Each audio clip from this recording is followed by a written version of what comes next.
sport, la méthode Pilates en 4 questions.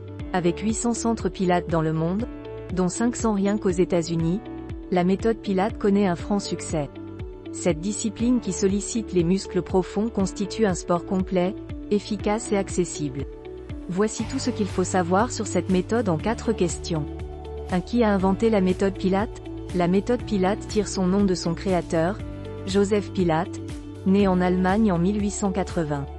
L'inventeur de cette méthode pratique le sport, notamment la musculation, dès l'âge de 14 ans pour renforcer sa constitution et sa santé fragile. Il retire de cette pratique une connaissance approfondie de l'anatomie humaine. Sa pratique sportive assidue fait de lui un athlète accompli. Il exerce notamment les métiers de boxeur, d'instructeur d'autodéfense et d'acrobate dans un cirque. Au cours de la Première Guerre mondiale, l'Allemand Joseph Pilates est fait prisonnier dans un camp d'internement au Royaume-Uni. C'est dans l'étroitesse de sa prison qu'il commence à mettre au point une méthode de gymnastique au sol nécessitant peu de moyens. Il teste aussi les exercices qu'il invente sur ses co-détenus et les prisonniers ayant suivi ce conditionnement physique résistent à une épidémie de grippe, ce qui lance la notoriété de cette méthode. Joseph Pilates a ensuite pu peaufiner sa méthode en exerçant le métier d'infirmier durant la guerre. Il l'utilisa pour éviter la fonte musculaire chez les soldats blessés et immobilisés. Au début des années 1920, il émigre aux États-Unis où il ouvre son premier centre de conditionnement physique en 1926. À partir des années 1980, sa méthode connaît un succès retentissant et commence à être utilisée comme méthode de rééducation par le Centre de médecine sportive du St. Francis Memorial Hospital de San Francisco. 2. Quels sont les principes de base de la méthode Pilates? Grâce à des exercices variés, la méthode Pilates vise à équilibrer la musculature en activant les muscles faibles et en relâchant les muscles trop tendus. Elle permet ainsi une prise de conscience du corps et du fonctionnement des muscles, que les élèves apprennent à faire travailler de manière isolée. La respiration est également sollicitée dans l'exécution de tous les mouvements.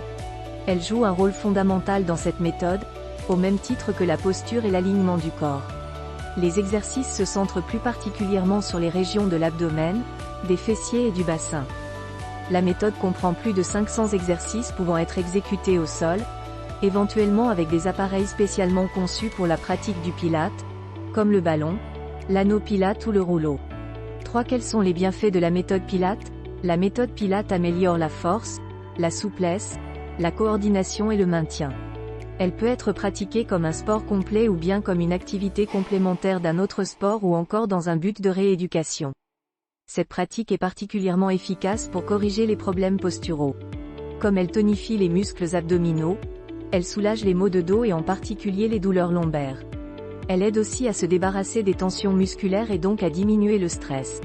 Cette méthode, bénéfique à tout âge, est particulièrement adaptée aux seniors car elle leur permet de renforcer leurs muscles en douceur, tout en améliorant leur posture globale, leur sens de l'équilibre et leur bien-être.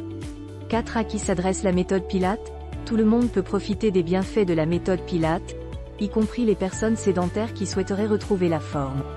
Cette gymnastique douce mais exigeante est un bon moyen de se remettre en forme à tout âge, après une maladie ou un accouchement. Il n'y a pas de contre-indication en cas de mal de dos ou passé un certain âge car Joseph Pilates lui-même continua à pratiquer ces exercices après 80 ans. Cette méthode s'adapte à toutes les pathologies et toutes les morphologies. Les principales contre-indications concernent les personnes souffrant de forte ostéoporose ou de graves problèmes au dos.